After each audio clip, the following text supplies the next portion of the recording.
years now. And I got my foot in the door by working on President Obama's campaign in 2012. I think that's better, right? In 2012, where it was my job to essentially help create the messaging for the campaign and target the electorate at a very local level in DC, Virginia, and Florida. After that, I moved to Albany, New York, where I successfully ran the campaign for Kathy Sheehan, who's running for mayor of Albany. So we elected the first female mayor in the city's 327-year history. After that, I came in and met Dawn on Ro Khanna's congressional campaign in 2014, and I worked on Ro's campaign doing this data. So really creating the predictive models and targeting efforts for the campaign, and we'll touch base on it in this segment. After that, I managed this campaign in 2016 where we beat Mike Honda, and we were the only campaign in the entire country to be an incumbent in the 2016 primary, and one of 8 campaigns to be an incumbent in the 2016 general election. After that, I launched my own consulting firm, Axial Media and Communications, where we've helped out a number of campaigns throughout the entire country, mainly with general consulting, media, data targeting, and really getting the word out and mobilizing voters. So if you could hit the next slide. So this segment will be talking about how do we run a 21st century campaign. As many of you guys know, after the 2016 cycle, there's been much more emphasis on using big data to target the electorate and figure out how can we predict the habits of voters and what people are overall concerned about. Campaigns are methodical, well-planned, and responsive. The number one concern that I see campaigns when they launch is they don't really have a plan. When they go out into, after they make their announcement, whether it's through a video, an email, or a large event, campaigns are left wondering, what do I do from now until election day?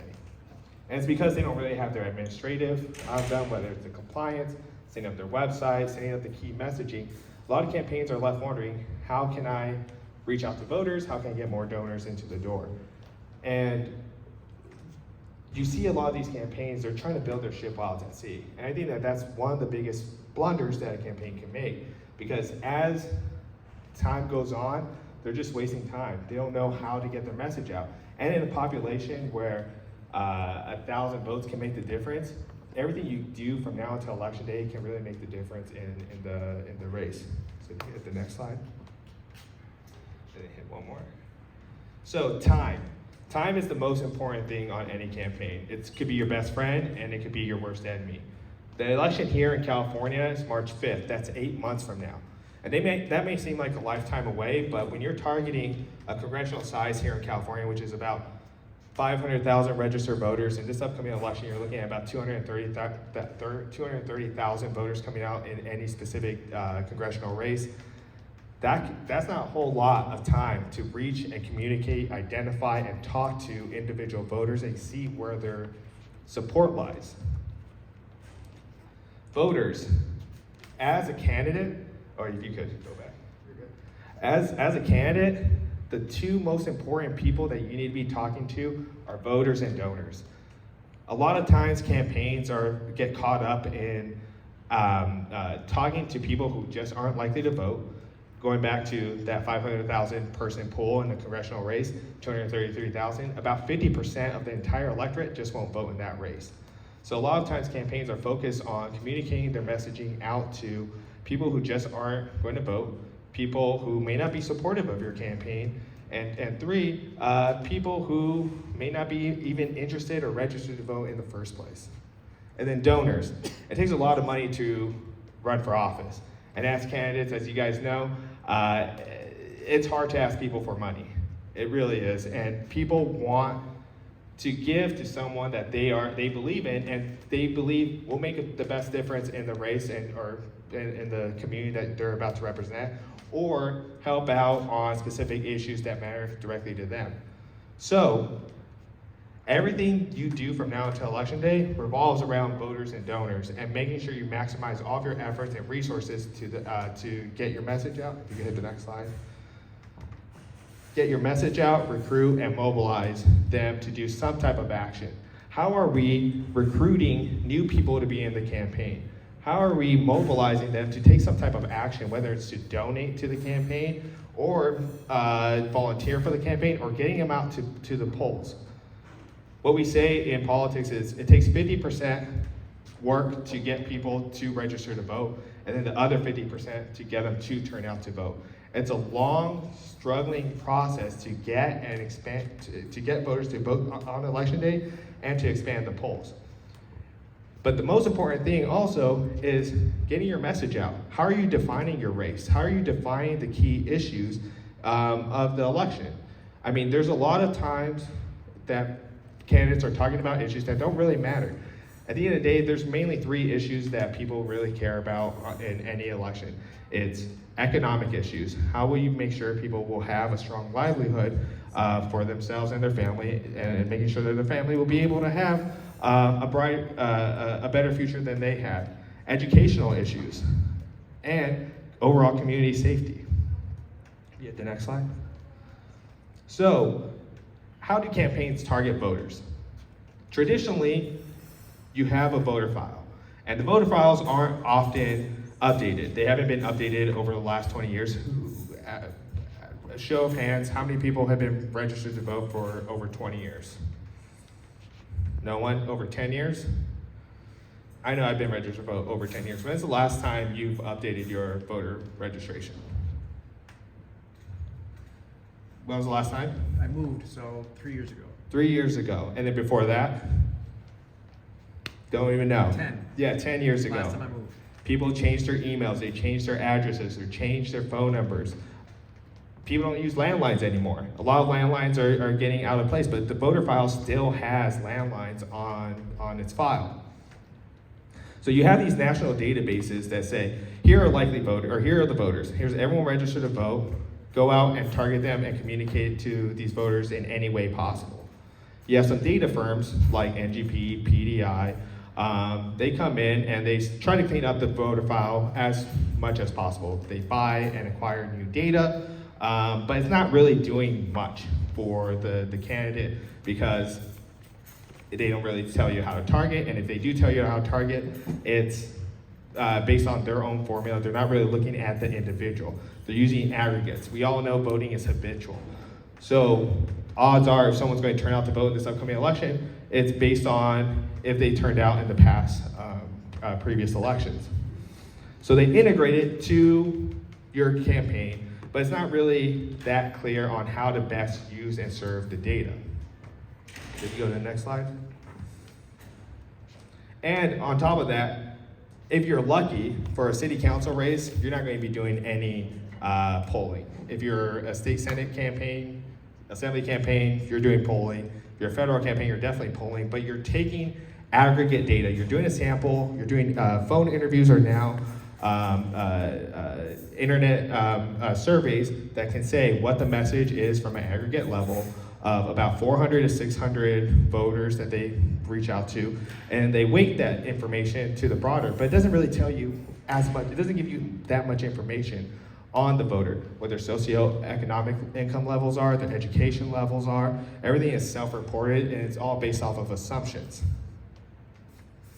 So what we saw in the 2016 campaign is big data has started to shape the electorate. I know we all heard about Cambridge Analytica and how they use psychometrics to help Trump's campaign win in the 2016 cycle. And that's still being used today. Methods, I mean, data companies, big social media firms have put more privacy in the way that folks are using their data. But what we're able to do now is use predictive modeling in order to analyze and target the electorate in a much more specific way. We're using statistical models in order to say, given what we know about the electorate, incorporating credit card information, incorporating socioeconomic information, incorporating other large data sets, we're able to say with certainty that how people's behaviors will be. And that allows us to get a much more refined and much more targeted list of people that we could reach out to. So instead of looking at that 233,000 voters that are likely to come out, you can say, we know based off of these folks' voting history based on their credit card information, etc. We can sliver that and target only a specific group of individuals who we know aren't persuadable, or we know are going to be supporting of our campaign or supporting our opponent. That way, we're using our time, we're using our resources much more effectively. We're targeting people on a smaller level in order to move and persuade those folks to come towards any specific campaign. If you get the next slide. So how do we do it? Well, one, we layer data. We have that information from the voter file. We know who's likely to turn out based off of habit, but we also incorporate email addresses that we acquire, mobile numbers, online identifiers, cookie, IP addresses, etc., in order to get a much more understanding of the electorate, education and employment, and then the consumer information. If you hit the next slide, and then hit it one more. So they inform our decision, and I think I had those slides mixed up a little bit, but if you go one more also. So how predictive models work. So instead of targeting that 400 to 600 sample size, you're now taking a sample size of about 1,000 voters, 2,000 voters. You are reaching out to them and you're asking them much more general questions. You run the surveys on how their sentiment is on any specific issues, whether it's on gun safety, it's LGBTQ plus issues, abortion rights, immigration, the list goes on and on and on. And then you are able to then take that sample size of 1,000, 2,000 folks, and then magnify it to the rest of the electorate. So you're not only doing it on a weighted scale, you're doing it on an individual level based off of the behaviors that we know of the previous, of the electorate. Then what we do is we test the model and we have a validation set that says, great, this is what our incoming identifiers are saying. Then it allows us to validate it by saying, rerun the model to say, is that model accurate? And then we score folks on a 0 to 100 scale to say how their behavior will be. If you go to the next slide. So typically this is Congressional District 17. This is just Cupertino, Fremont area. You would see and target voters based on the precinct level. In that precinct, there's about 800 precincts, which is way too high. But you can see where the average turnout level would be. But if you go to the next slide, when we model it, if you go to the next slide, you're now able to see it on the individual level. We know in this upcoming election that 200,000 person level will be coming out.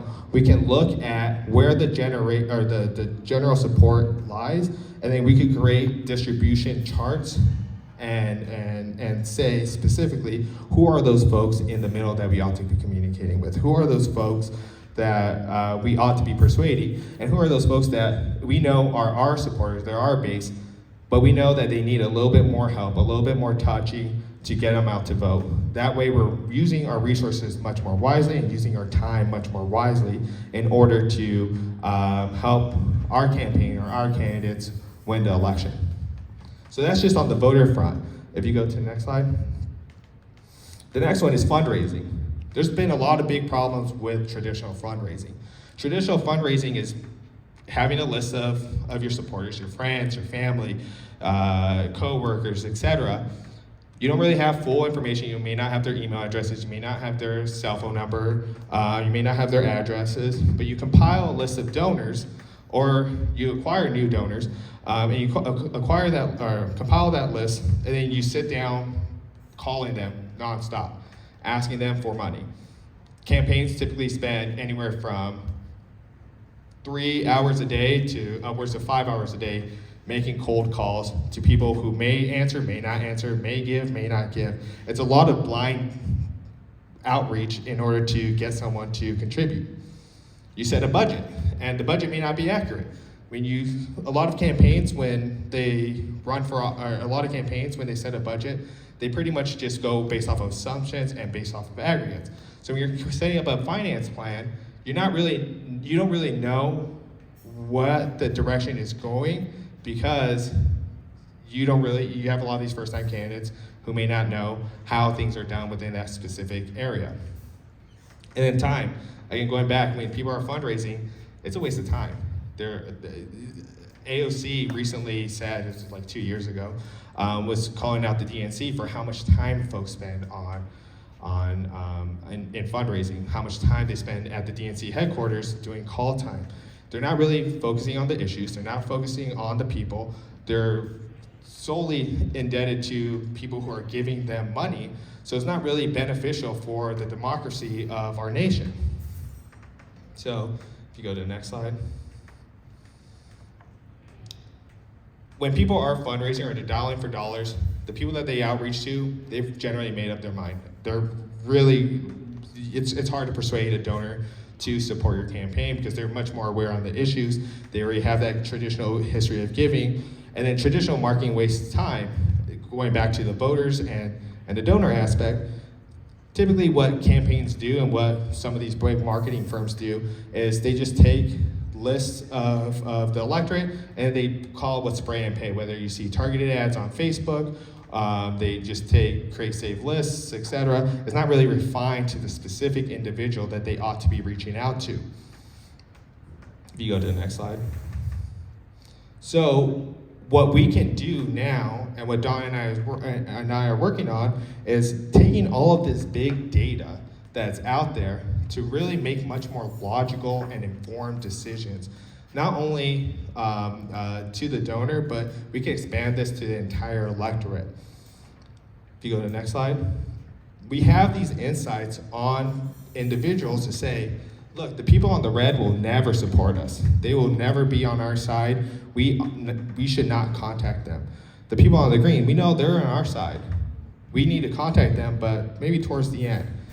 The people in the middle, those are the folks that we ought to be that could be persuaded. Those are the folks that it would be the most bang for our buck. That way we're not losing time, we're not losing resources. We're focusing on the folks in the yellow and the folks on the green, not the people on the right, or on the left, the red. You go to the next slide. So that's where Win Data comes, sponsor for this summit as well.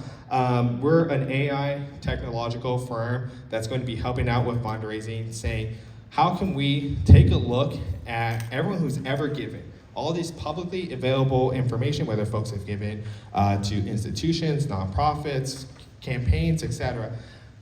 Take all this rich data, incorporate financial information, credit card information, all that good stuff, to say, these are the people who have a saliency to support a specific campaign, support a specific individuals. And oftentimes when you get the emails from a specific campaign, they ask for $3, $5, $25, etc. It's not really tailored to the individual itself. It's just this broad ask. If I know a donor, and this is something that we learned on Rose campaign, if I know a donor has the capability of maxing out, giving that $6,600 level, why would I ask them for $2,500 or $25? That's selling myself short, and they're just going to dismiss that email or that general ask. So we can ask them based off of what their giving history is, based off of their capacity. We're now expanding the amount of money that we're bringing in. That's why we were able to raise so much for Rose campaign in 2016. We were able to contact people based off of what their history was of giving. We were the first campaign to cross the $1 million mark on the Democratic side in 2016. We did it in the first 2 months of the campaign in February of 2015. And it was because we knew the giving history of folks. And at the same time, we can analyze the district and say, this is what the historical amount spent is. This is how people are spending within your local municipality, and these are what the people who won spend their money on. How much they allocated towards social media ads, how much they allocated towards mailers, how much they allocated, so just so that it gives you a rough assumption on what a good budget will be. In California, for example, to go on TV, we're the 6th largest media market in the entire country. It costs about $500,000 for 500 points. That's a lot of money, and that's a lot of wasteful money because you're spending money in a San Jose race. Those ads are being shown in Oakland, in San Francisco, and all parts in between. So a lot of your money is being spent on people who just aren't in your district. So if we could take the data, we can now import it into Facebook, create custom audiences saying we want to target those specific folks, whether on the fundraising side or the voter side. And now we have a much more aggressive and much more responsive electorate to our messaging. And because we know how people's general views are, we could change up the messaging and to those specific audiences. And the same thing on doing OTT, which means over the top. Those are your Hulu ads, your ads on YouTube, etc. We can now target those voters specifically, not relying on a general spray and pay type of method. If you go to the next slide. So that's our solution with Win Data. You have a donor ranking to say, this is how much people can give.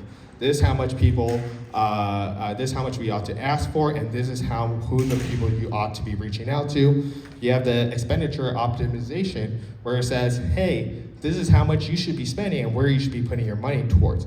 Not just spending money frivolously during $500,000 on TV when it's not going to really make that big of a difference. You're going to get much more bang of your buck if you're doing a much more targeted effort through social media ads, through digital TV ads, etc. And then it allows you to create a good plan. Again, going back to the first thing we talked about, a lot of campaigns, when they do launch their race, they have absolutely no plan. That was the difference between the Row 2014 campaign and the Row 2016 campaign. The 2014 campaign, we launched our race. We launched with about $1.5 million in our bank, but there was no plan over the next, it was at that time, 18 months. There was absolutely no plan. Whereas in the 2016 campaign, we knew what the messaging was going to be, we knew what our roadmap was, and we were able to effectively show on a quarterly basis how we were going to win that campaign, and we were able to do so. So with this tool, it allows you to create a better plan from the start to the finish. Can you go next slide? So this is how, again, going back to what we saw with the predictive data and the models with on the voter side, you could do the exact same thing on the local level. You have a district, this is New York City, for example. You can see where people are going to be much more engaged, where your higher dollar donors are, based off of that historical giving system. And that will allow you to say, we ought to target there, we should spend our money there, or we could send a Facebook fundraising ad in those specific precincts, zip codes, etc. Thank you. Does anyone have any questions, thoughts, or concerns?